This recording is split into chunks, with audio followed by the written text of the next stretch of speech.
ونعوذ بالله من شرور أنفسنا ومن سيئات أعمالنا من يهده الله فلا مضل له ومن يضلل فلا هادي له أشهد أن لا إله إلا الله وحده لا شريك له وأشهد أن محمدا عبده ورسوله يا أيها الذين آمنوا اتقوا الله حق تقاته ولا تموتن إلا وأنتم مسلمون يا أيها الناس اتقوا ربكم الذي خلقكم من نفس واحدة وخلق منها زوجها وبث منهما رجالا كثيرا ونساء واتقوا الله الذي تساءلون به والأرحام إن الله كان عليكم رقيبا يا أيها الذين آمنوا اتقوا الله وقولوا قولا سديدا يصلح لكم أعمالكم ويغفر لكم ذنوبكم ومن يطع الله ورسوله فقد فاز فوزا عظيما أما بعد فإن أصدق الحديث كتاب الله وخير الهدى هدى محمد صلى الله عليه وعلى آله وسلم وشر الأمور محدثاتها فإن كل محدثة بدعة وكل بدعة ضلالة وكل ضلالة في النار. معاشر المسلمين والمسلمات, jemaah salat maghrib di Masjid Umar bin Khattab radhiyallahu taala anhu, saudara-saudariku kaum muslimin di Pasaman Barat, uhibbukum fillah. Alhamdulillah, pada malam hari ini dengan taufik dari Allah Subhanahu wa taala, dengan sesuatu yang telah Allah takdirkan di Lauhil Mahfuz untuk kita dapat bertemu di masjid ini, yang masjid tentunya adalah rumah Allah, baitun min buyutillah, dan kita ingin mendapatkan keutamaan yang besar dari sabda Nabi sallallahu alaihi wasallam ketika dikatakan majtama'a qaumun fi baitin min buyutillah yaqra'una al-Qur'an wa yatadarasunahu. Tidaklah suatu kaum muslimin dan muslimat berkumpul di masjid, mereka membaca Al-Quran, mentadaburi makna yang terkandung di dalamnya, mempelajari halal dan haram, mempelajari bagaimana mengenal Allah Subhanahu wa taala, bertauhid, menjauhi kesyirikan, mempelajari sunnah Nabi sallallahu alaihi wasallam yang merupakan satu-satunya petunjuk kepada jalan yang benar, dan menjauhi amalan-amalan bid'ah, mempelajari hal-hal yang bermanfaat untuk urusan dunia dan agama kita, dan menjauhi kita dari berbagai macam malapetaka yang Allah Subhanahu wa taala telah berikan peringatan kepada kita semua. Dan melalui lisan Nabi yang mulia sallallahu alaihi wa ala alihi wasallam, pada malam hari ini, Jumat malam Sabtu 11 Juli 2025, 16 Muharram 1447 Hijriah, kita akan membahas satu tema yang tentunya kita menuntut ilmu, kata para ulama, agar kita mendapatkan faedah, manfaat. Hendaklah ikhlas karena Allah, dan hendaklah seorang berniat mengangkat kebodohan dari dirinya, karena semua kita ini adalah bodoh dan tidak berilmu.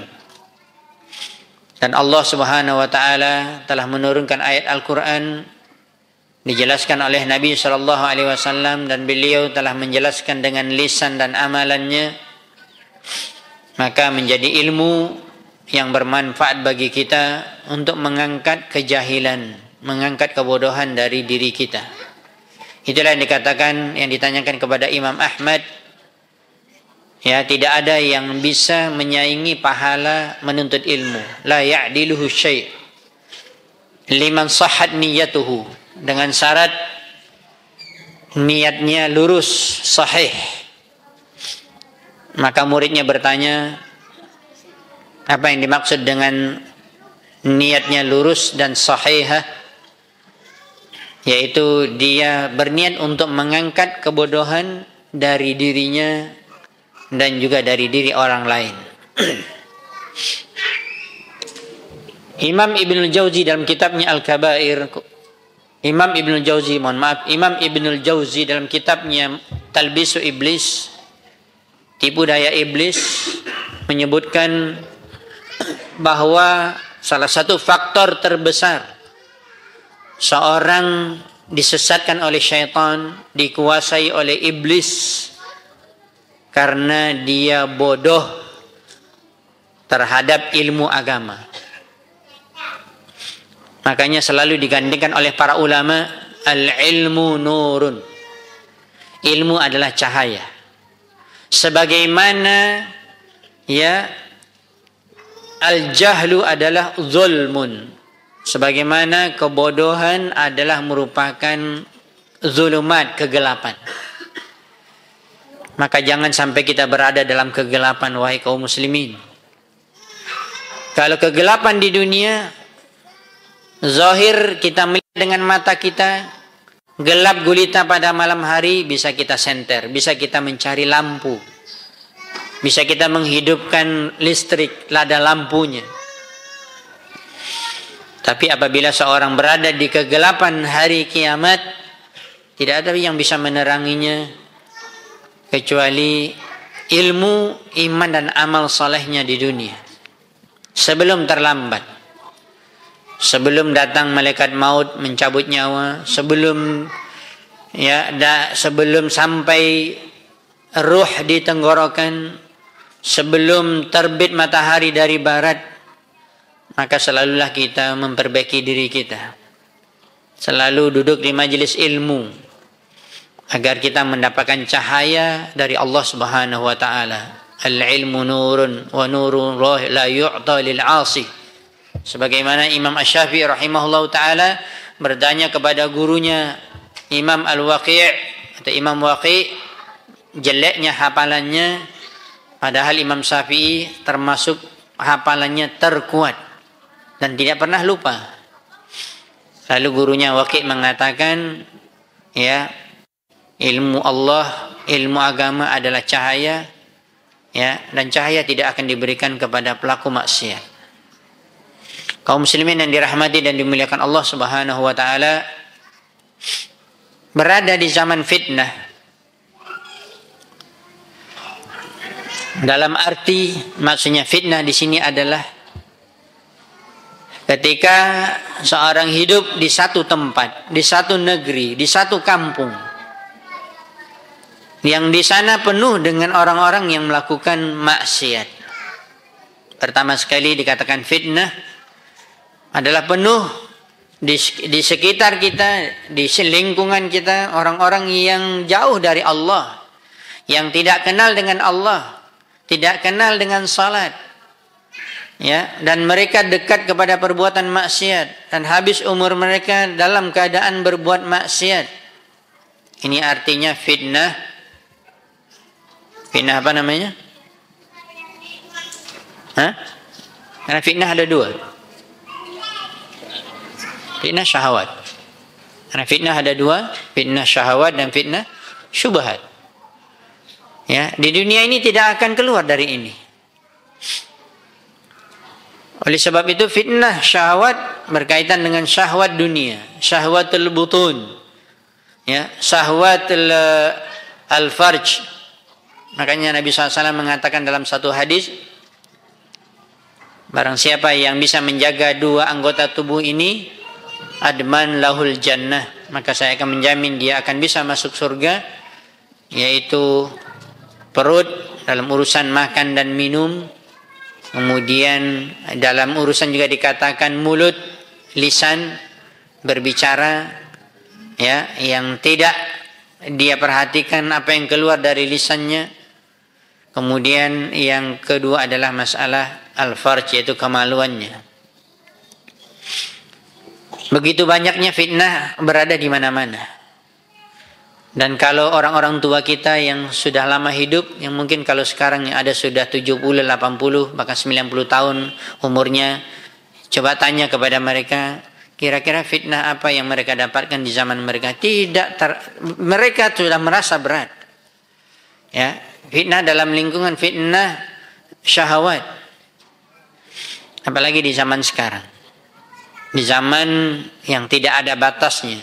Di zaman yang kata orang dunia berada di dalam genggamannya itu handphone.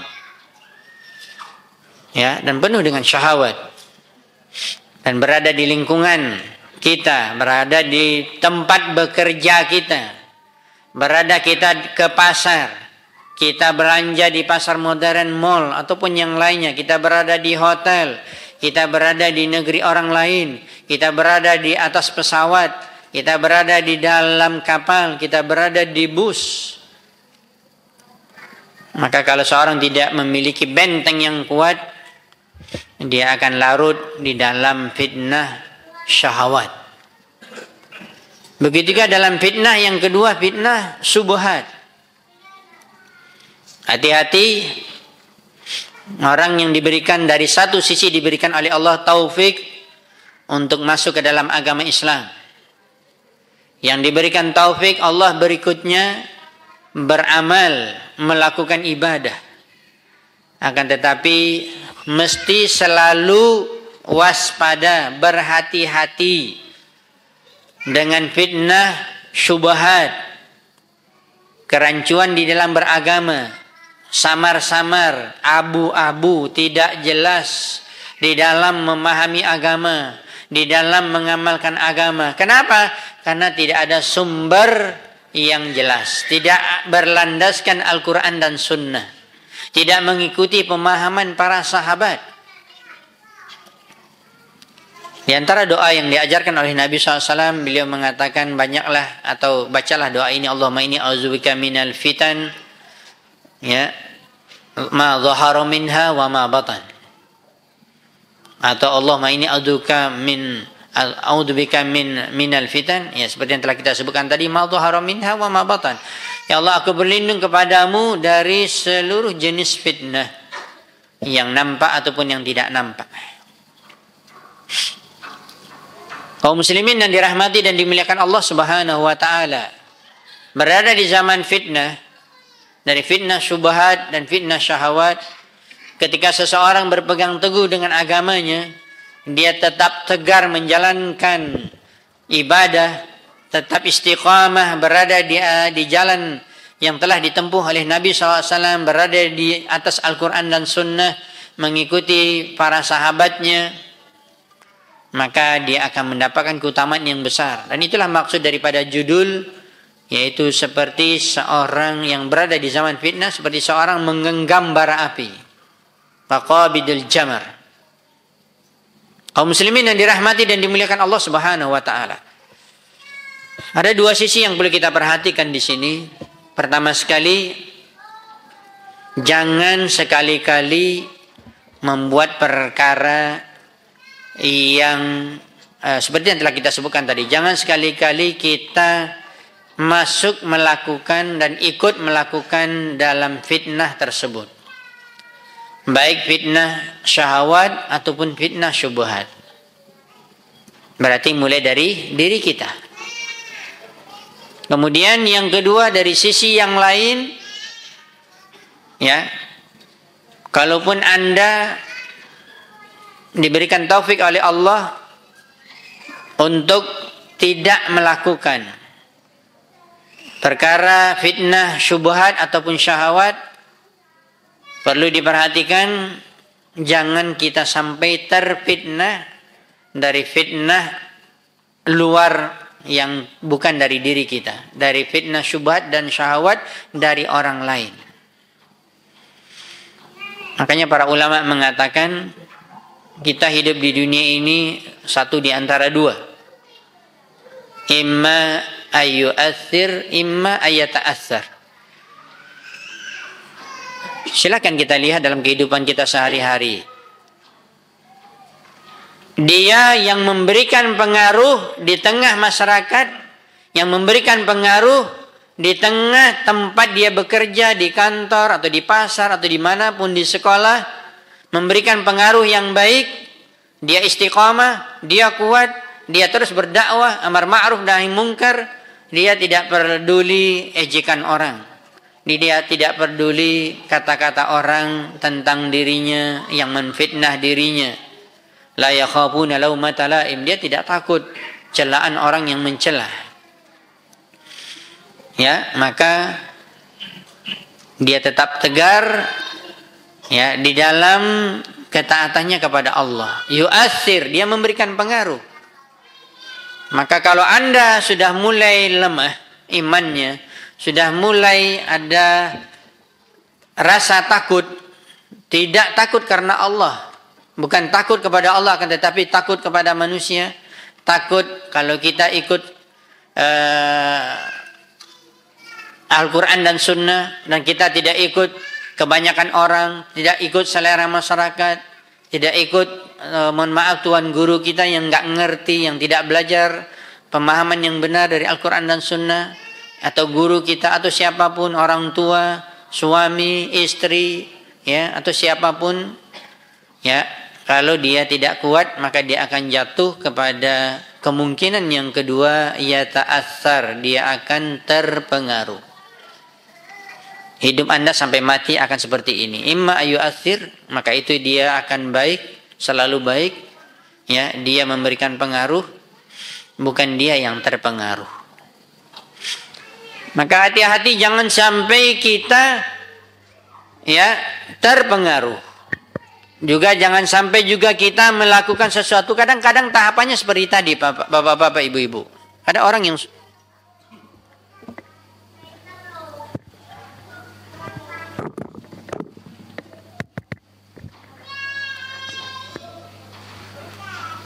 ada yang tersenggol.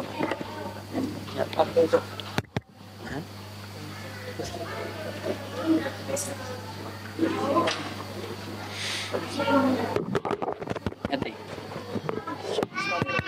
Oh, yang mana aja lah yang itu.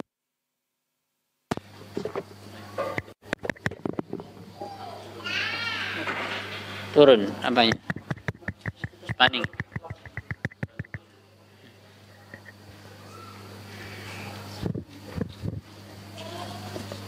Mana yang berbunyi aja lah. Kalau tidak berbunyi biar aja mulut saya berbunyi. Asal dengar aja sampai ke belakang.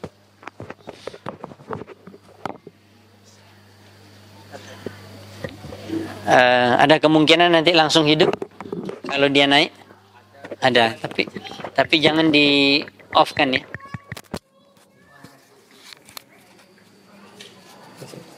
Oke,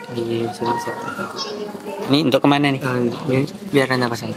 Ini untuk suara kemana? Untuk ke TV, Ustaz. Oh, bukan suara ini kan? Bukan. Oh ya. Kaum muslimin dan muslimat yang dirahmati dan dimuliakan Allah Subhanahu wa taala. Alhamdulillah, alladzi bi ni'mati tatimmus shalihat. Seperti yang telah kita sebutkan tadi, akibat buruknya kembali kepada kita.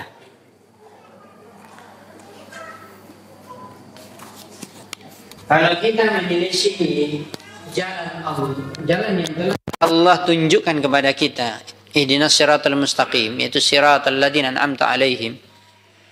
Kalau kita telah menyelisihi jalan Rasulullah sallallahu alaihi wasallam, maka hati-hati kita akan ditimpa musibah oleh Allah Subhanahu wa taala.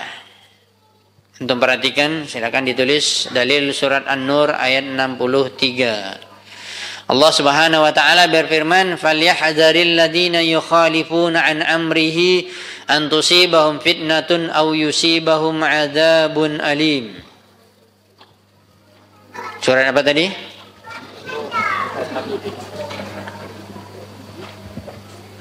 Kita lihat tafsirnya. Ana selalu menganjurkan di dalam kajian yang tidak bisa bahasa Arab, download aplikasi kumpulan tafsir, ada terjemahnya lengkap 30 juz yang disusun oleh Ustaz Firanda dan timnya, Quran Tadabbur. Nanti dia berwarna oranye. Antum ambil di Play Store. Quran Tadabbur. Ya, nanti keluar ayatnya, keluar tafsirnya. Di situ ada 3 tafsir, tafsir Muyassar, tafsir Sa'di dengan tafsir Imam Ibnu Katsir. Kalau Anda baca langsung bahasa Arab. Itu juga ada lapas Arabnya. Tapi membantu. Quran Tadabbur. Ada Quran, tulisannya Al-Quran Karim berwarna oranye tulisannya. Sudah di-download, silakan.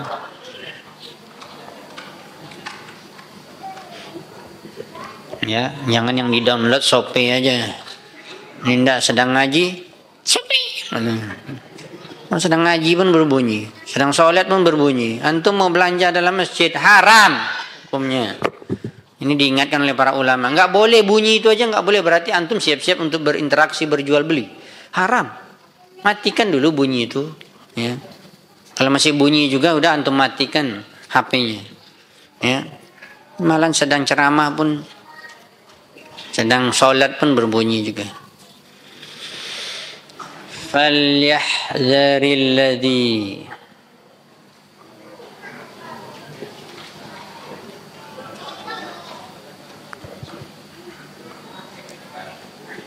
an tusibahum fitnatun.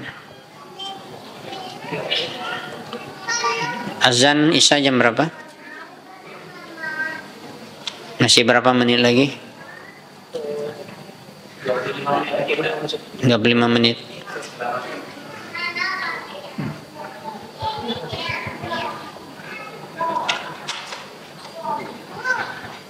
Sudah ketemu?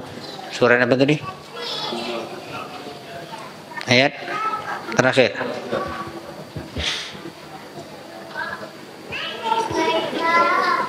Udah dipencet aplikasinya, cari yang tafsir Syekh Sa'di. Surah An-Nur ya. Di akhir ayat kan?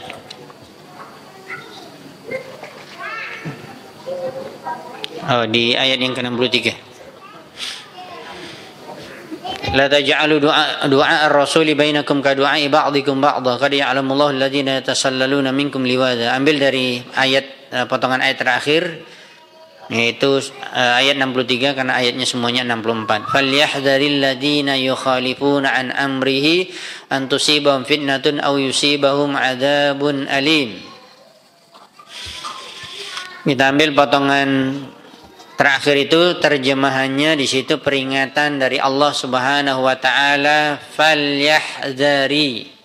Di sini dikatakan fi'il amar ya, tetapi dia maknanya adalah larangan, peringatan. Bentuknya adalah peringatan, larang, dilarang kita. Yaitu hati-hati, ihdzar. Falyahdhar. Ya, falyahdharil ladzina yukhalifuna an amrihi. Hati-hati ya orang-orang yang menyelisihi perintahku, menyelisihi urusanku, menyelisihi rasulku, menyalahi perintah rasul. Antusibahum fitnah, akan menimpa mereka fitnah, diartikan dalam terjemahan cobaan. Berarti ini di dunia atau di akhirat. Au yusibahum adzabun alim, atau yang menimpa mereka yang lebih pedih lagi, lebih berbahaya ketika mereka berada di akhirat, akan mendapatkan azab yang pedih. Ada yang bisa bahasa Arab sini? Bisa bacakan tafsirnya? Sudah dapat penjelasan Syekh Sa'di? Potongannya pendek sekali. Falyahdharil ladzina yukhalifuna an amri ay Maksudnya adalah kata Sa'di di dalam tafsirnya, yadhhabuna ila ba'di syu'unihim an amrillah wa rasulihi. Fa kaifa bima lam yadhhab ila sya'nin min syu'unihi. Ya. Orang pergi kepada sebagian urusan dari perintah Allah dan Rasulnya. Maksudnya hanya mengambil sebahagian saja dalam urusan agama, milih-milih. Apalagi memilihnya sesuai dengan hawa nafsu, yang cocok dengan hawa nafsunya, dengan pikirannya, dengan kesenangannya, diambilnya perintah Allah dan Rasulnya. Ya, kalau dalam urusan nikah semuanya diambil. Tetapi kalau dalam urusan mengamalkan sunnah yang lain tidak diambil. Dalam urusan makan, masya Allah mengamalkan sunnah, ya, nggak ada yang bersisa, isap jari semua, ya. Tapi di luar itu buat syirik, keliling kuburan, wali minta-minta. Maka sebenarnya ada orang yang mereka tidak mengerti dan menganggap atau mengatakan mengamalkan sunnah, tapi ternyata itu sunnah yang kecil. Bahkan sunnah yang hukumnya sunnah diamalkan, dan sunnah yang hukumnya wajib yang paling besar seperti tauhid tidak dilakukan. Bahkan melakukan kesyirikan. Dan ini kata Sa'di, sebagian saja yang diambil dari urusan perintah Allah dan Rasulnya, dia akan kena fitnah. Bagaimana sama sekali tidak mengambilnya? Wa inna ma taraka amrullah min duni sughlin lahu. Dia meninggalkan perintah Allah tanpa adanya hal yang menyibukkannya, yang memalingkannya. Antusibahum fitnah, dikatakan di sini akan ditimpa fitnah. Mereka akan ditimpa fitnah. Di sini dikatakan oleh Sa'di syirkun wa syarrun. Fitnah apa yang lebih besar daripada kesyirikan? Tidak ada. Karena syirik adalah dosa yang paling besar. Inna syirka la zulmun azim. Wa wasainal insana biwalidayhi, ya, atau wasiat Luqman kepada anaknya. Wa laqad atayna Luqman al-hikmata an yashkur lillah wa ma yashkur fa inna ma yashkuru li nafsi wa man kafara fa inna Allaha ghaniyyun hamid. Ya bunayya la tusyrik billah inna syirka la zulmun azim. Wahai anakku, janganlah engkau melakukan kesyirikan, karena kesyirikan itu adalah kezaliman yang paling besar. Tidak ada kezaliman yang paling besar, tidak ada fitnah yang paling besar kecuali syirik. Hati-hati. Walaupun Anda taat beribadah, Anda sholat 5 waktu, Anda bersedekah, bangun masjid, bangun pesantren, bantu anak yatim, tapi melakukan kesyirikan, itu semuanya zahir ketaatannya habis. Ya, karena banyak orang yang mengira amalannya yang sudah banyak itu akan kekal, akan tersimpan menjadi amalan kebaikan. Dia lupa banyak hal-hal yang membatalkan amalan, di antaranya adalah kesyirikan.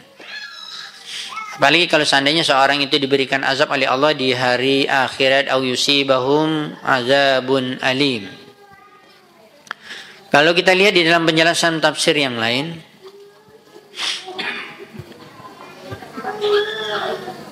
tafsir Imam Ibnu Katsir rahimahullah ta'ala Al-Quranil Azim, kita ngambil potongan yang terakhir saja. Falyahdharil ladzina yukhalifuna an amrihi.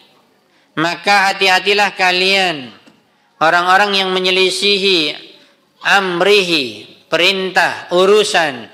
Kata Imam Ibnu Katsir rahimahullah ta'ala, an amri Rasulillah sallallahu alaihi wasallam sabilahu, yaitu orang yang menyelisihi perintah Rasul, yaitu jalan Rasulullah sallallahu alaihi wasallam, wa minhajuhu sabiluhu huwa wa minhajuhu, yaitu cara beragamanya Rasulullah sallallahu alaihi wasallam, wa tariqatuhu, dan jalannya. Ada ungkapan yang dianggap Ibnu Junaid, Ibnu Junaid atau seorang yang dianggap tokoh sufi besar. Tapi ternyata Masya Allah, ketika lihat biografinya termasuk Ahlus Sunnah wal Jamaah. Dan bahkan beliau mengatakan, ya, kullu tariqin ila rasul kullu tariqin ila Allahi masdudah. Seluruh jalan yang seorang ingin menuju kepada Allah semuanya tertutup, illa tariqa Rasulillah sallallahu alaihi wasallam, kecuali jalannya Rasulullah sallallahu alaihi wasallam. Dan itulah yang sering kita katakan, sebagian orang mengambil istilah tarikat. Tarikat itu bahasa Arab tariqah.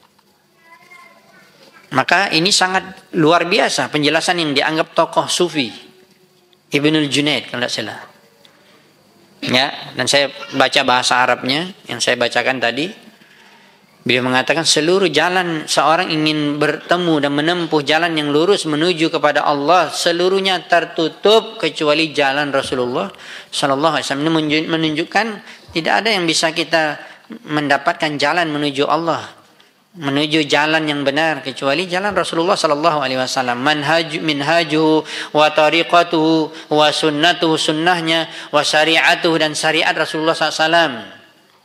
Fatuzanul aqwal, kata Imam Ibnu Katsir, yang semestinya seorang itu menjadi timbangan aqwal wal a'mal, timbangan perkataan dan perbuatannya, bi aqwalihi wa a'malihi, dengan melihat dan membaca kepada perkataan dan perbuatan Nabi. Jangan bergerak dulu dalam urusan agama kecuali melihat kepada perkataan Nabi, mendengar dan membaca penjelasan sahabat tentang amalan Nabi. Fama wafaqa dzalika qubil, apabila cocok dia akan mengucapkan sesuatu, dia akan melakukan sesuatu cocok dengan apa yang dikatakan oleh Nabi, bersesuaian, dan cocok dengan amalan Nabi bersesuaian, maka qubila, itulah yang diterima. Wa ma khalafahu fahuwa mardudun ala qailihi wa fa'ilihi kainan man kana.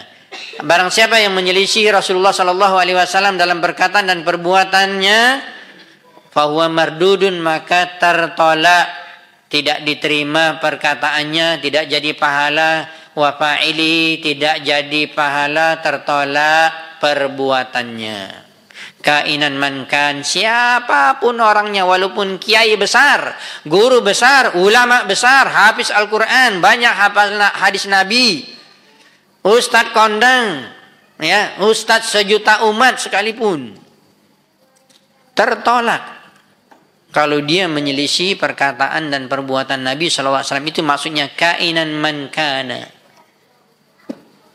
Saya selalu memberikan contoh seperti ini. Saya dulu dah lama sekali, dah beberapa tahun yang lalu.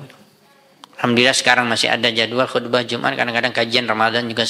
Kemarin sebelumnya ada di SMU Plus di Pekanbaru, milik pemerintah. Mereka boarding gratis, yang terimanya juga seleksi, bisa saya katakan orang-orang pintar yang diterima. Kalau mereka tamat situ banyak yang lulus UI, UGM, bahkan ada yang keluar negeri. Ya, ketika saya diminta ngisi kajian, saya sampaikan tentang masalah sunnah, berpegang teguh kepada sunnah, jangan buat amalan bid'ah.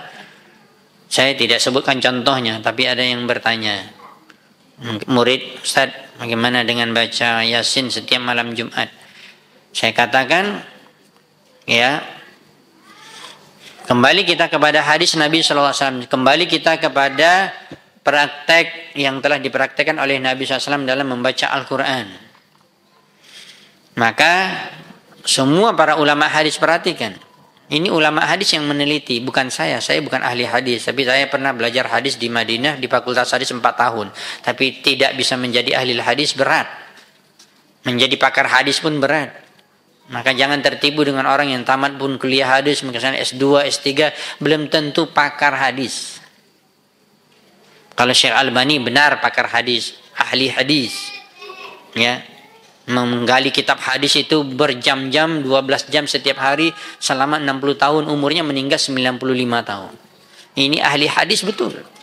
Jangan orang yang baru kemarin sore tamat kuliah hadis atau dapat doktor hadis belum tentu pakar, apalagi ahli hadis. Banyak orang yang tertipu dengan gelar. Oh, si fulan, mana dia belajar tuh? Ya, aneh pula. Dapat S3 di Amerika pula. Aduh, anak nggak percaya itu, apalagi di Amerika. Ini orientalis di sana, ya. Jadi ahli hadis pula dia. Maka sembali saya mengatakan penelitian para ulama hadis, semua mereka ulama hadis dari dulu sampai sekarang, bahwa tidak ada satupun hadis yang sahih, yang benar, berarti bukan dari Nabi. Ya, sudah sepakat kita bukan dari Nabi. Ya, membaca Al-Quran atau keutamaan surat Yasin mau dibaca kapanpun, mau untuk siapapun, untuk orang meninggal atau dibaca malam Jumat atau untuk ini untuk itu, keutamaannya tidak ada satupun yang sahih. Semuanya hadisnya lemah, bahkan ada sampai kepada tingkat yang palsu. Maka ada guru agama yang sudah ditunjuk di situ, dia sepertinya tamat pesantren dari salah satu pesantren di Sumatera. Kebetulan dia jadi guru agama, dia langsung katakan, "Sasat, sebentar," kata dia. "Sebentar. Ya, Ustadz kok enak saja bilang nggak ada sunnahnya, nggak ada, bahkan tertolak, nggak ada pahalanya baca Yasin di malam Jumat. Memangnya kenapa?" Ana bilang, "Saya Ustadz sudah di pesantren 7 tahun dan saya punya kiai besar dan dia melakukannya setiap malam Jumat. Masa guru saya salah?" Jadi dalilnya masak-masakan. Ya, ada orang dalilnya kok gitu, kok ya bekokok lah ayam. Ya, dalilnya bukan Al-Quran dan Sunnah. Jadi dia nggak terima, Pak. Dia nggak terima bahwa gurunya salah. Ya, itu yang disebutkan oleh Imam Ibnu Katsir, kainan mankan, siapapun akan mungkin terjerumus kepada kesalahan, apalagi sudah jelas tidak mengikuti Al-Quran dan Sunnah, tidak mengikuti hadis-hadis yang sahih. Lihat 47 ya, masih ada 5 menit. Jadi tidak boleh kita belajar agama itu taklid, ta'assub. Walaupun Anda sudah tamat pesantren 7 tahun. Saya selalu mengatakan saya sudah mengajar mulai dari tamat Madinah.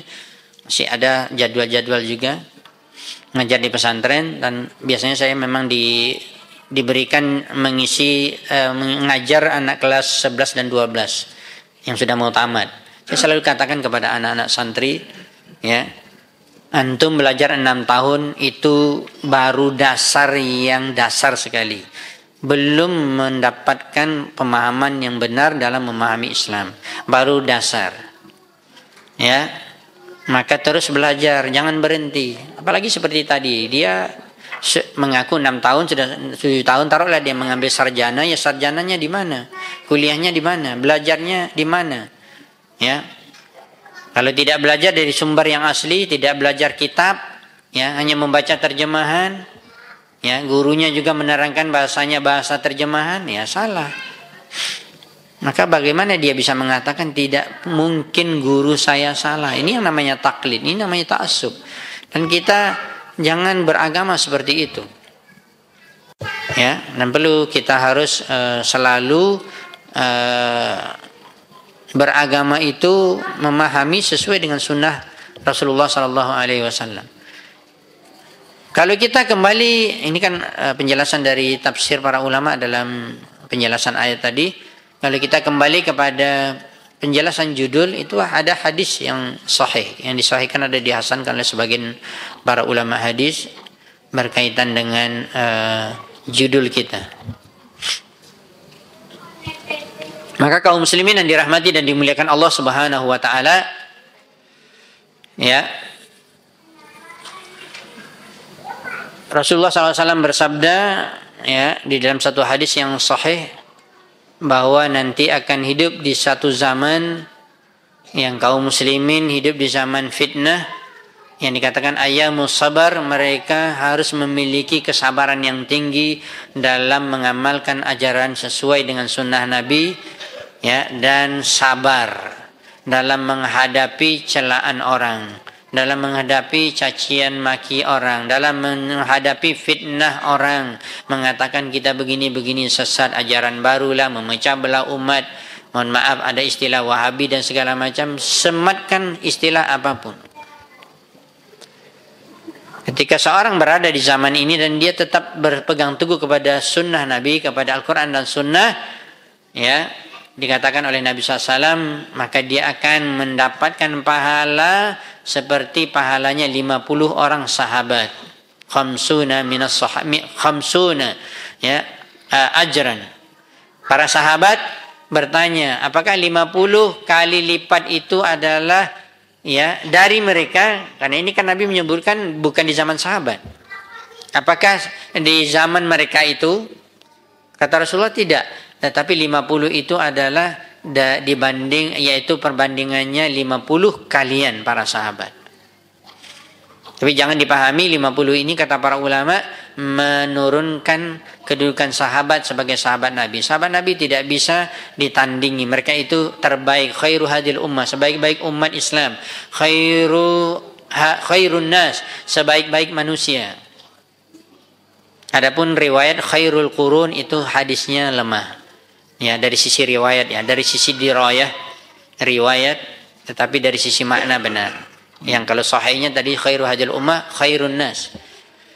Ya, ini menunjukkan dan juga ada hadis-hadis yang lain yang senada dengannya yang disebutkan oleh Nabi Shallallahu Alaihi Wasallam. Nabi Shallallahu Alaihi Wasallam bergembira mendengar berita ini bahwa adanya umatku yang mereka tidak bertemu denganku, ya, tetapi mereka orang-orang yang mengamalkan sunnah. Kaum muslimin yang dirahmati dan dimuliakan Allah Subhanahu wa taala. Masuk? Dah berbunyi itu. Ya, azannya. Kita dengarkan azan terlebih dahulu. Sekarang mau kita salat dulu atau langsung dilanjutkan? Nanti kita salat berjamaah Isya, habis itu selesai. Caranya dua saja. Kalau mau dilanjutkan setelah azan dilanjutkan, nanti ada tanya jawab. Kalau mau salat Isya dulu, setelah salat Isya duduk lagi, jangan kabur lagi. Nah, masalahnya itu kebiasaannya, sudah salat Isya kabur lagi. Bukan lanjut lagi. Silakan azan dulu.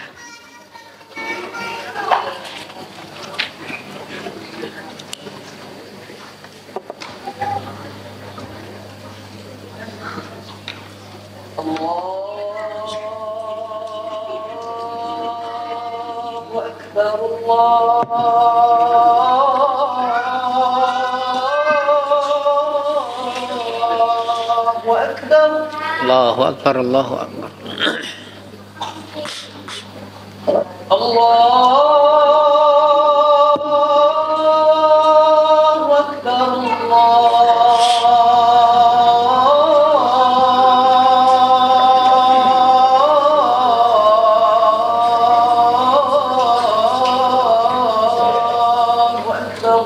Allahu Akbar, Allahu Akbar. Asyhadu an la ilaha illallah.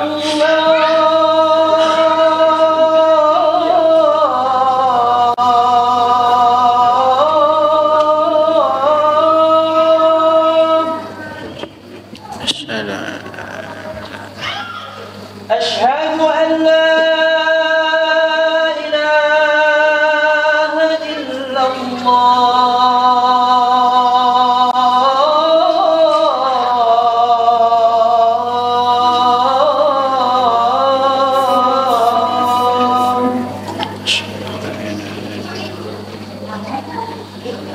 أشهد أن محمدا رسول الله.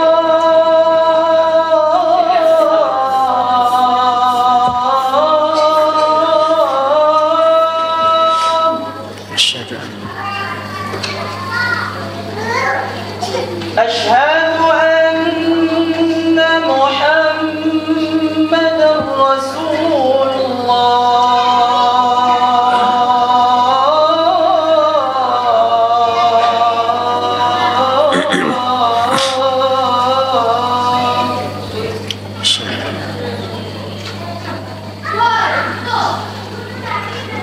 حي على الصلاة.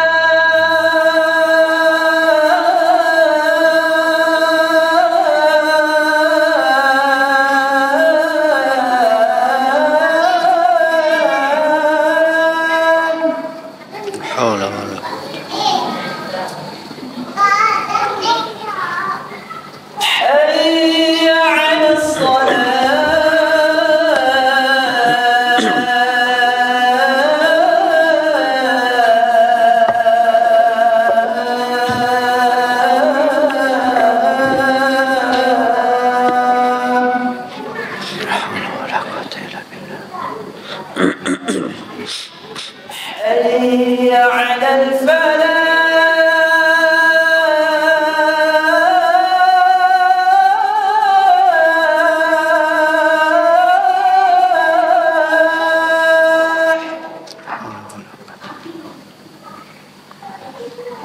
حي على الفلاح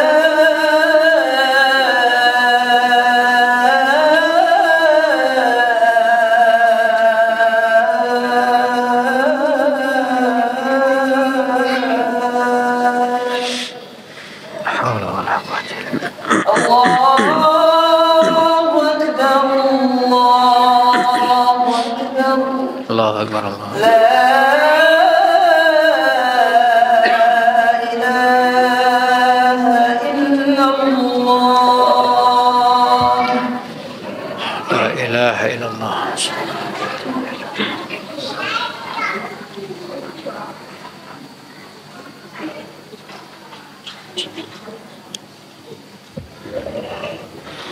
Bismillahirrahmanirrahim. Alhamdulillahirrabbilalamin. Salatu wassalamu ala asyrafil anbiya'i wal mursalin wa ala alihi wa sahbihi rasulillahi ajma'in, amma ba'd. Kaum muslimin dan muslimat yang mudah-mudahan senantiasa dirahmati dan dimuliakan Allah, diberikan taufik kepada jalan yang lurus. Kita lanjutkan penjelasan kajian ilmiah kita pada malam hari ini agar kita istiqamah di jalan yang lurus.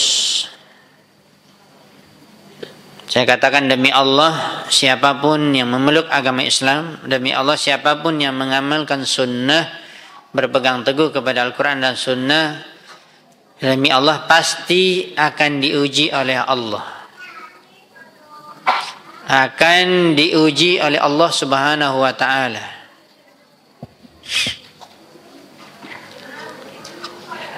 Karena taruhan daripada ujian, seorang itu berhasil menghadapi ujian ini, dia akan mendapatkan kesuksesan yang abadi, kenikmatan yang abadi, yaitu al-jannah, surga Allah Subhanahu wa ta'ala. Tadi saya ngisi kajian ibu-ibu, saya sampaikan sore tadi sampai asar.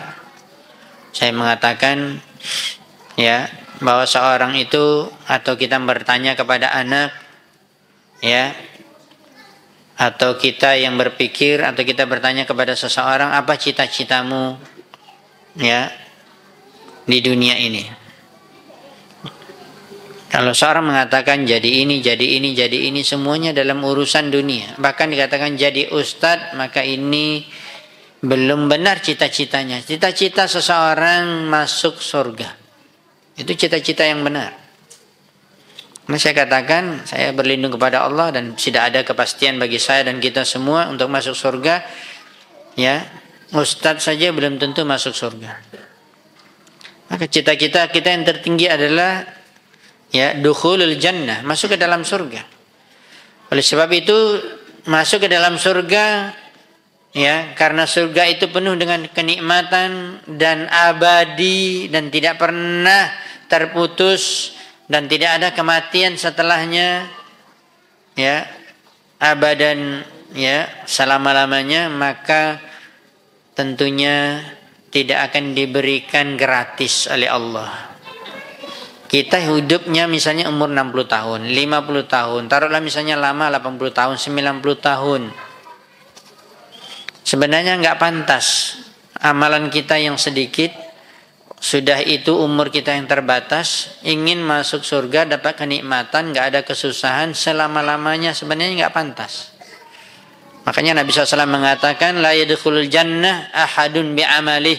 Tidak akan masuk seorang itu ke dalam surga karena amalannya, karena amalan ibadahnya yang banyak, karena amalannya yang luar biasa. Ya, karena pengorbanannya yang luar biasa, bukan karena amalannya, tetapi karena rahmat karunia Allah. Bifadlillahi wa rahmati, karena karunia dan rahmat Allah Subhanahu wa taala. Para sahabat bertanya-tanya. Mungkin kalau mereka berpikir tentang diri mereka, pantas kami kalaupun masuk surga pasti tidak mungkin karena amalan kami. Tapi mereka ragu kepada Rasulullah, yang apabila Rasulullah masuk surga pasti karena amalannya, karena ketakwaannya, karena dia adalah orang yang paling bertakwa di permukaan bumi dan orang yang terbaik yang diciptakan oleh Allah bahkan dari seluruh para nabi dan rasul. Makanya mereka bertanya, "Wala anta ya Rasulullah, bagaimana dengan kamu? Apakah kamu juga kalau masuk surga bukan karena amalanmu?" "Iya, saya juga, bukan karena amalan saya." Oleh sebab itu kita harus siap menghadapi ujian, rintangan, tantangan, karena surga itu mahal. Baca firman Allah Subhanahu wa taala di dalam surah Al-Baqarah ayat 214.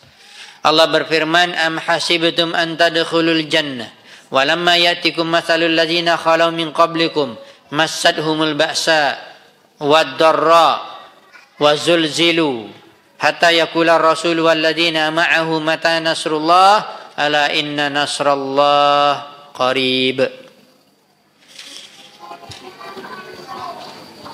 Ayat 214. Allah Subhanahu wa taala telah menyampaikan kepada kita, Allah telah menciptakan surga dan neraka miliknya dan tidak akan mungkin kita masuk kecuali dengan syarat yang telah diletakkan oleh Allah untuk masuk surga.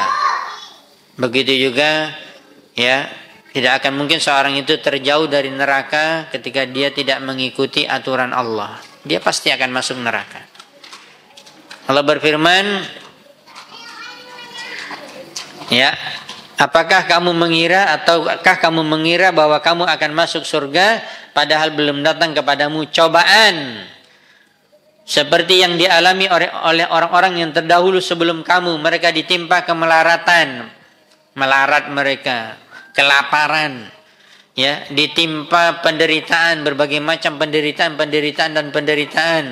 dan kegoncangan, diguncang oleh dengan berbagai macam cobaan, sehingga Rasul dan orang-orang yang beriman bersamanya berkata, "Kapan datang pertolongan Allah?" Kata Allah, "Ingatlah, sesungguhnya pertolongan Allah itu dekat." Makanya para ulama mengatakan dengan ayat ini kita tidak boleh mengatakan kapan datang pertolongan Allah, kapan ada hasilnya. Saya sudah puluhan tahun berdakwah tapi mana orang yang ikut? Enggak boleh. Ya, sudah capek saya berdakwah kepada keluarga, kepada istri, kepada suami, kepada anak, kepada masyarakat tapi enggak berubah. Memangnya hidayah di tangan Anda? Hidayah di tangan Allah. Kita hanya diperintahkan untuk menyampaikan amar ma'ruf nahi munkar. Bahkan Rasulullah SAW dikatakan, "Ya ayuhan nabi balligh ma unzila ilaika mir rabbik." Wahai nabi, wahai Rasulullah SAW, sampaikan saja apa yang telah aku perintahkan kepadamu untuk disampaikan. Hidayah di tangan Allah. Ya, bukan di tangan nabi, apalagi di tangan kita. Biyadillah, al-hidayah biyadillah.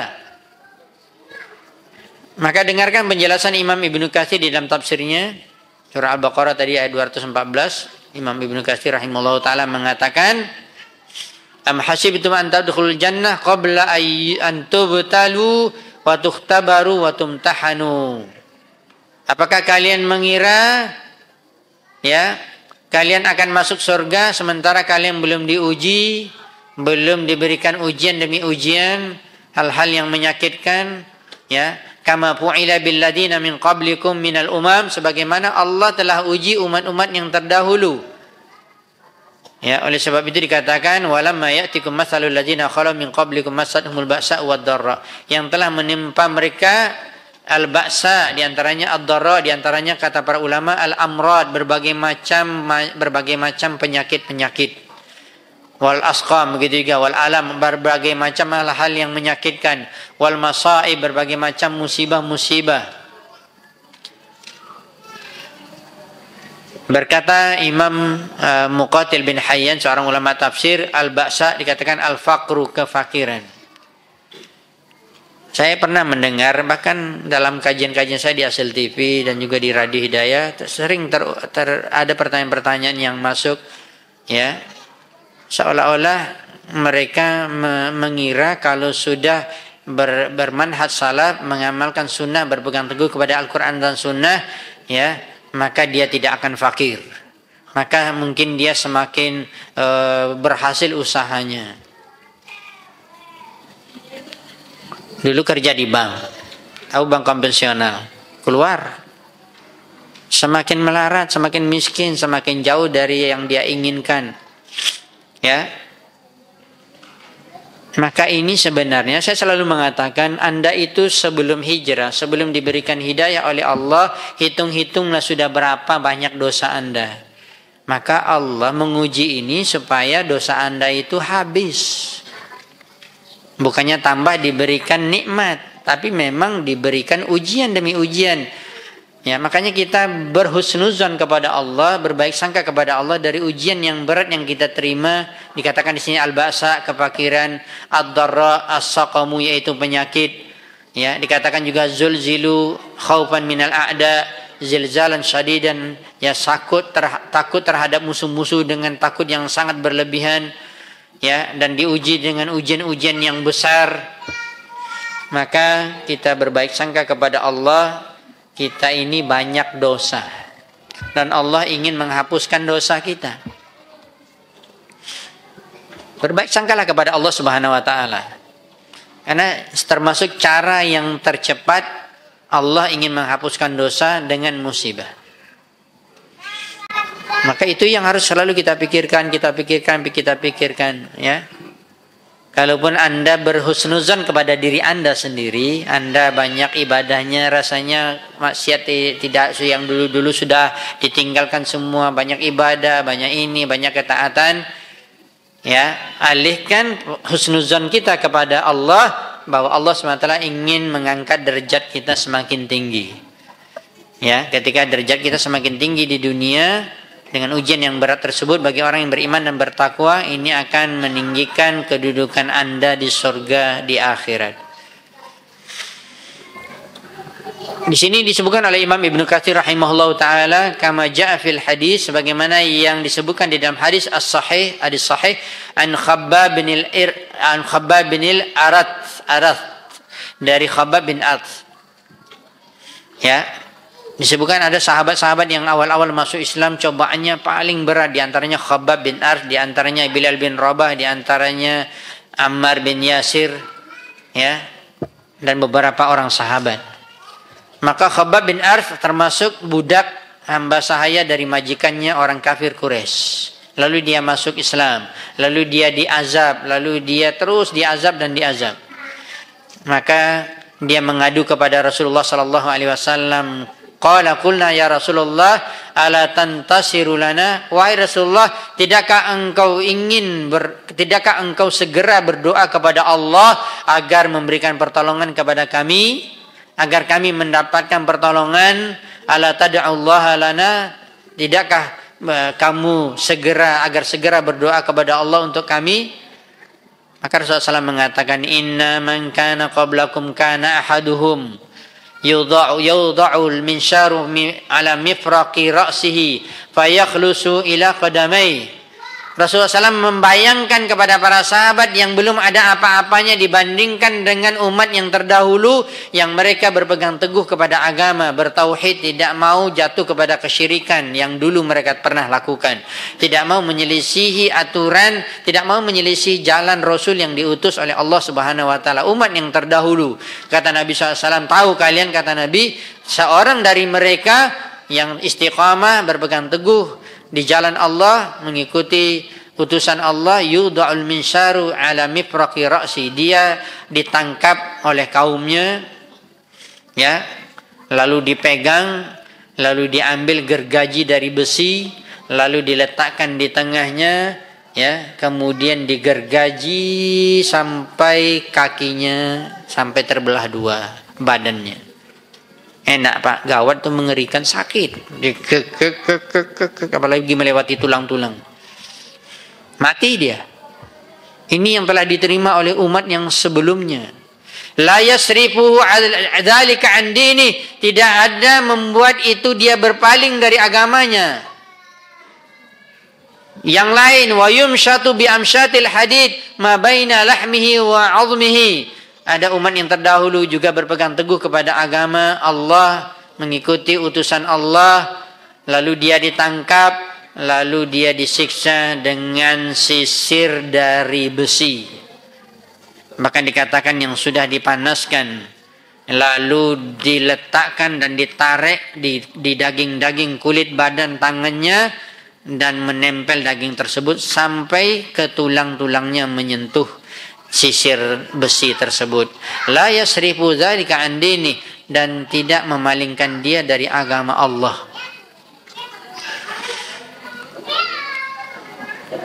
Siapa nama tukang sisir yang perempuan dari Fir'aun? Pertanyaan berhadiah. Siapa nama tukang sisir? Siapa nama tukang sisir perempuan ya yang selalu menyisir anak perempuan Fir'aun, dan dia seorang muslimah bertauhid tapi dia menyembunyikan keislamannya? Tunjuk tangan aja. Jawabannya salah atau benar belakangan. Atau antum sebutkan, Ustaz gini maksudnya, tidak apa-apa. Pokoknya anak ingin dengar aja apa kira-kira. Tunjuk tangan lo. Masih toh. Yang lain? 2. Ada yang lain? Ada 3. Ya. Ada yang lain? 4. Ada yang lain?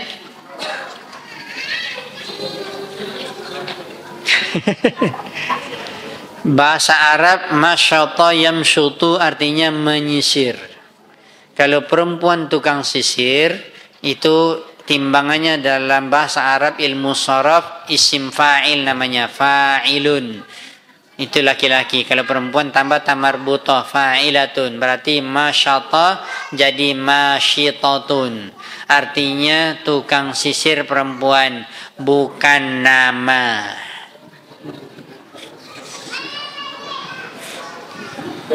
Bukan masyita. Tertipu kita dengan ungkapan sebagian ustaz, mungkin nggak ngerti bahasa Arab. Ya, membawa sejarah tapi salah. Belum dapat hadiah. Kelima-limanya salah. Masyita artinya tukang sisir perempuan. Tidak disebutkan namanya. Ya.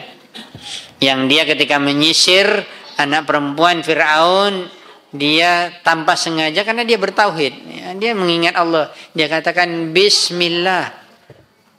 Dengar sama anak perempuan Fir'aun, ngamuk dia. Tunggu sebentar, kamu enak aja mengatakan dengan nama Allah, memangnya ada Tuhan selain bapakku? Ya, bapaknya mengatakan ana rabbukumul a'la, dia ngadu kepada bapaknya, ditangkap tukang sisirnya tersebut. Yang dikatakan dia diancam, dia harus mengatakan Fir'aun adalah Tuhannya bukan Allah. Kalau tidak dia dilempar ke kuali yang besar yang diisi minyak goreng kalau kita, kemudian apinya sangat besar dari bawah sudah menggelegak dan dilemparkan dia ke dalamnya. Ibaratnya antum mau masak ayam goreng. Ya, bagaimana itu? Sebentar masak itu, apalagi panas kan. Ini orang Pak mau dilempar ke dalamnya. Dan dia tidak berubah imannya, memang mati dia. Ya. Luar biasa, banyak orang-orang yang disiksa. Bahkan istrinya Fir'aun. Siapa nama istri Fir'aun? Tunjuk tangan. Siapa? Siapa yang lain? Ada yang nama lain? Jangan takut disalahkan. Ada 2 yang salah. Belum. Ada 2 yang nyebutkan. Asia. Bapak siapa Pak? Siapa namanya Pak? Asia. 3 orang Pak yang ambil nih Pak. InsyaAllah. Kita udah mau sholat masalahnya. Silakan. Saya yang pilih ya. Tidak ada komplain ya. Masa punya yang itu besar anak kecil. Yang pertama sekali jawab Bapak. Bapak duluan dapat. Silakan tadi yang kedua. Afwan, insyaallah. Pak, yang ketiga Pak. Ya, kali ini baru benar jawabannya Asia. Ya. Afwan. Juga dia sama, kan dia juga disiksa oleh Fir'aun. Ya, padahal itu suaminya. Jadi kalau kita lihat banyak riwayat-riwayat yang menjelaskan tentang biografi orang-orang yang soleh berpegang teguh kepada sunnah, mereka mesti mati. Saya katakan alhamdulillah, saya, Anda, dan di sebagian negara berpegang teguh kepada sunnah nggak sampai dibunuh. Ya, kecuali mohon maaf kalau antum berpegang teguh kepada sunnah, mengamalkan sunnah, antum tinggal di negeri Iran itu mati antum, jangan di sana. Ya, mereka membunuh ahlus sunnah dari dulu. Tapi kita ditipu dengan media, membela katanya. Jangan ditipu dengan media. Berita-berita mereka itu, ya, sejarah berdarah mereka sudah banyak. Makan membunuh jamaah haji, saya lupa tahun berapa, di Mekah, sedang sholat di Masjidil Haram. Itu tanya sama orang-orang Saudi, mereka tahu itu. Ya. Jadi berpegang teguh kepada sunnah kita di zaman sekarang tetap memang berat, banyak ejekan, ya, banyak kendala, bahkan mungkin diancam kalau kerja di PHK nggak ada masalah. Ya, disitulah kita akan mendapatkan pahala yang besar. Itulah yang kita katakan tadi, yang seperti saya sebutkan, ada dulu juga ikhwan kita di Pekanbaru yang kerja di bank konvensional, lalu dia keluar, tahu itu riba, dosanya besar, bahkan lebih besar daripada dosa zina. Dia keluar, konsekuensinya dia hartanya tambah sedikit. Dia juga payah mendapatkan harta usahanya, kadang-kadang untung, kadang-kadang tidak, tapi masya Allah dia istiqamah. Dan sampai sekarang baru bunyi Shopee itu. Siapa yang punya Shopee itu? Baru saya sebutkan tadi udah bunyi Shopee. Matikan dulu nada dengarnya. Ini zaman fitnah Shopee. Hilangkan bunyi. Ya. Kembali kita kepada bahasan kita tadi. Dan saya ketemu dengan dia, alhamdulillah istiqamah. Sekarang anaknya sudah di pesantren, ya, istrinya pakai cadar. Dia jualan, alhamdulillah diberikan keberkahan oleh Allah. Ya, saya lihat sukses usahanya. Tapi memang perlu kesabaran.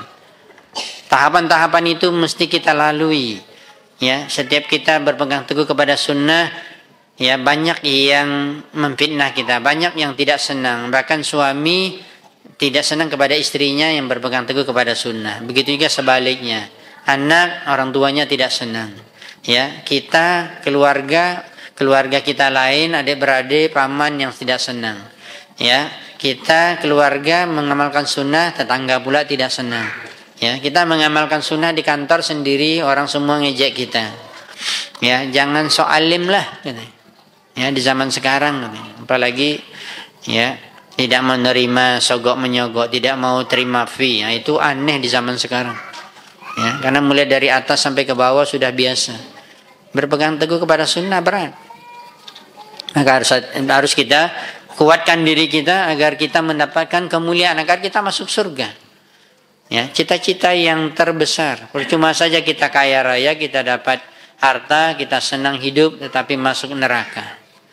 Ya, maka mestilah kita bertakwa kepada Allah Subhanahu Wa Taala. Ingatlah pahala yang besar bahwa seorang yang berpegang teguh kepada sunnah Nabi di zaman fitnah memang seperti memegang bara api. Akan tetapi mendapatkan pahala yang besar 50 orang sahabat. Tadi saya berusaha untuk mendengarkan di YouTube atau di internet, saya coba ketik, ada jawaban dari Syekh Abdul Aziz bin Baz rahimahullah ta'ala tentang hadis ini. Beliau mengatakan hadisnya sahih, dan ini hadis ini yang mendapatkan keutamaan tersebut ketika memang dia di tempat tinggal dia memang menghadapi ujian yang luar biasa dari ocehan orang, dari caci maki orang, dari mengatakan begini-begini, makanya mengatakan ajaran sesat lah inilah, ya, dia tidak peduli, dia sabar. Ya, dan yang paling penting adalah kita bermuamalah dengan baik, nampakkan akhlak kita. Jangan kita sudah dituduh begitu, kita tambah menghindar, tambah nggak bergaul dengan masyarakat, tambah nggak bermasyarakat, misalnya ada gotong royong nggak mau gotong royong, orang meninggal nggak dijenguk, ya bukan ikut acaranya, tetapi takziahnya. Kita tetap nampakkan bahwa kita, ya, bersama mereka dalam hal-hal amalan sosial, tetapi dalam prinsip beragama nggak boleh kita ikuti. Kita mengamalkan sunnah. Ya. Kata Syekh Abdul Aziz bin Baz, bisa jadi ini di suatu negara yang dia dapatkan keutamaan ini, di negara yang lain tidak. Kalau dikatakan di situ mungkin contohnya seperti di Saudi Arabia. Asasnya adalah Al-Quran dan Sunnah. Dan mereka banyak yang mengamalkan sunnah, banyak ulamanya. Walaupun ada penyimpangannya pasti ada. Nah, orang-orang yang benci satu dua orang tuh kadang-kadang kita kan sering diskusi bertengkar juga. Orang yang nggak belajar sunnah Nabi. Tetapi secara umum dan tidak asing. Kalau tidak asing biasa saja, keutamanya nggak dapat. Ya, maka Syekh Abdul Aziz bin Baz mengatakan, dan ini keutamaan bagi orang-orang yang berada di suatu wilayah yang memang dia harus sabar, berpegang teguh mengamalkannya. Jangan mudah terpengaruh, jangan mudah goyang. Ya, dengan ujian tadi kemiskinan, ya sakit dan segala macam. Kemarin lupa saya, bulan kemarin atau bulan sebelumnya, salah satu pertanyaan di Asil TV saya baca dia mengatakan seperti itu. Ya, dia mengatakan, apakah benar ini Allah menguji saya ini Ustaz, kata dia. Ya, masa saya semakin semakin diasingkan, semakin menderita ketika saya mengamalkan sunnah, atau saya semakin miskin? Saya katakan, ya, Anda tolak ukur Anda di dalam kebenaran, ya, tolak ukur Anda menilai bahwa Allah sayang kepada Anda adalah dunia, saya bilang. Ketika dunia Anda kurang, ketika Anda berpegang teguh kepada sunnah, mengamalkan sunnah, dunia Anda berkurang, maka Anda berpikir bahwa Allah tidak benar. Masa Allah tidak sayang kepada yang salah? Ya, dunia ini nggak ada harganya di hadapan Allah. Maka tidak lebih berharga daripada sebelah sayap nyamuk atau sayap lalat. Ya, dan tidak lebih berharga dari bangkai binatang yang dibuang di tong sampah. Maka itu yang kita pikirkan kalau kita diuji oleh Allah dengan hal-hal yang seperti tadi, berarti Allah tidak cinta, itu yang salah. Itu yang saya sebutkan tadi dalam khutbah Jumat. Siapa yang bisa ngulang? Yang hadir khutbah Jumat tadi sini. Allah akan memberikan dunia, Allah akan memberikan iman. Atau sedang khutbah tadi pada berbunyi. Itu lain lagi tuh. Silakan.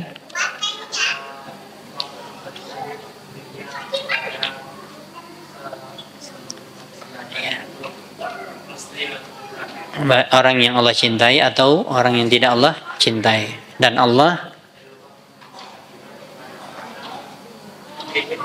cintai. Siapa yang Allah cintai? Siapa orangnya? Bertakwa. Apa definisi takwa? Diterima hadiahnya dulu. Siapa yang bisa menjelaskan tentang definisi takwa yang paling tepat? Afwan. Ya, nah, definisi takwa. Silakan. Hah? Masih kurang. Yang lain.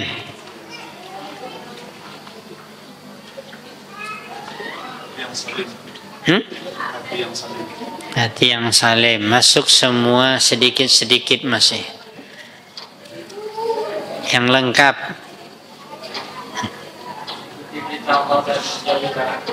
Itu definisi umum. Betul, ini saya katakan, ini ambil patokannya melakukan perintah dengan menjauhi larangan. Tetapi ada yang spesifik yang perlu dipahami definisi takwanya supaya benar. Nah, nanti tanya sama orang melakukan bid'ah gitu juga, mengerjakan perintah, menjauhi larangan, tapi nggak ada spesifiknya situ penekanannya. Karena orang melakukan bid'ah belum bertakwa. Silakan, Pak. Hah? Kenapa? Bapak mungkin salah sebut al-ihsan. Kalau insan itu artinya manusia. Ihsan. Masih kurang. Ya. Takwa itu artinya takut. Kalau Ustaz Zainul Abidin mengatakan takwa itu takut istri tua. Takwa. Nah, bukan itu maksudnya kan? Nah, apalagi definisi yang lain. Banyak ustaz ngisi kajian di sini masa nggak tahu takwa? Besok saya tanya Ustaz Dasman lagi. Asal didefinisikan, diberi definisi ini, dihafal semuanya definisi takwa. Ya. Ada bentuk perintah dan ada bentuk larangan. Sambung.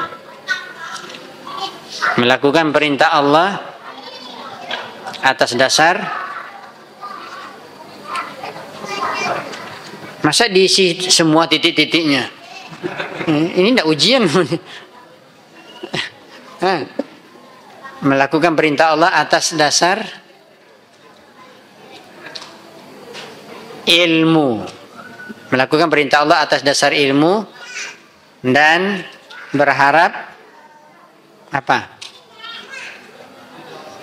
Berharap pahala, berharap surga, dan menjauhi larangan Allah atas dasar sama ilmu dan takut dari azab Allah. Ulangi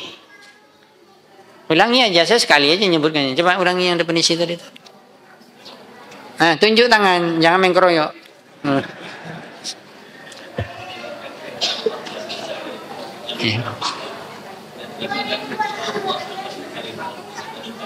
Atas dasar ilmu. Dari mana kita bisa mengetahui atas dasar ilmu? Apa sumbernya? Al-Quran dan hadis. Silakan. Nih. Silakan, tafadhol. Satu pertanyaan lagi mau kita tutup, ya. Anda nggak buka pertanyaannya, Ustadz Desman ada di sini. Beliau itu insya Allah sebentar lagi, ya, akan meraih gelar doktor. Amin. Ya, tanya beliau. Insya Allah beliau lebih alim lah. Ya, kalau urusan pertanyaan serahkan kepada beliau. Nanti tanya kepada beliau aja. Ya. Apa ya pertanyaannya terakhir?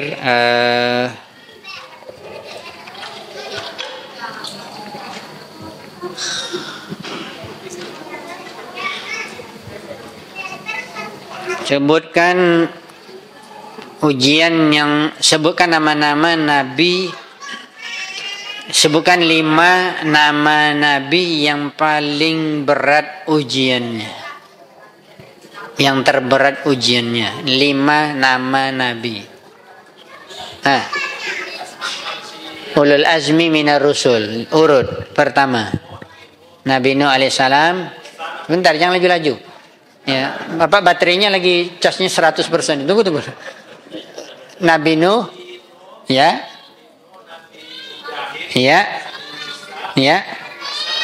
Masya Allah. Penutup nih Bapak dapat. Masya Allah.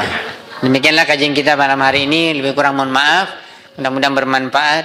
Subhanakallah bihamdika. Asyhadu an la ilaha illa anta astaghfiruka wa atubu ilaik. Wassalamualaikum warahmatullahi wabarakatuh.